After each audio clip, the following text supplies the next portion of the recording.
Okay. So I approach this more as how, what factors in, the land that I grew up on specifically and how my family got here influences and creates my positionality.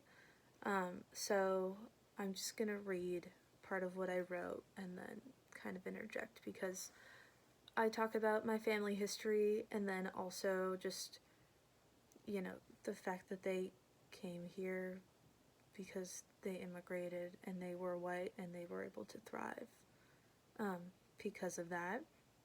And so all of those factors then go into, you know, how I come to things, you know, as a white person. So, um, I grew up on the unceded territory of Coast Salish and Duwamish people.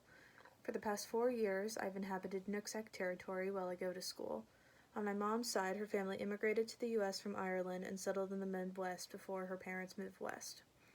As for my dad, his family made their name in San Francisco after moving from Norway decades earlier.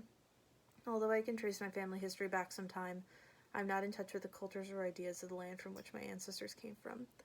Also, just acknowledging my positionality and saying that I'm not really in touch with the cultures or the land that my ancestors came from. It also, as a white person in the US, that doesn't necessarily matter for me so much because white supremacy allows for me to just exist and make my own identity here, and that's not the case for other people. Um, so, um, my parents met in San Francisco, moved to Seattle shortly after. They raised 3 children, and the 5 of us inhabit Coast Salish territory still. So, I'm positive that none of my ancestors were considering the indigenous land that they were inhabiting, that they were immigrating to.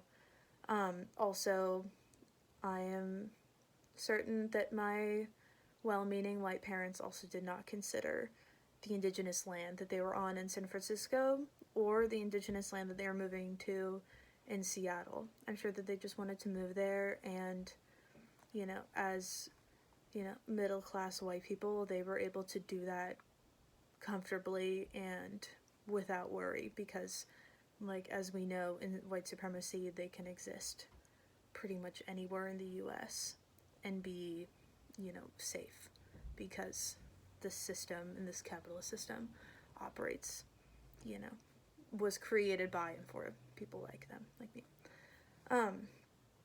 My privilege as a white person in Seattle meant that I could take what I learned in history class at face value in my day-to-day life, did not call for further examination of the trauma that indigenous people have endured on the very land that I inhabit. Having grown up here in Washington, I feel a connection to the scenery, the weather, and the people here.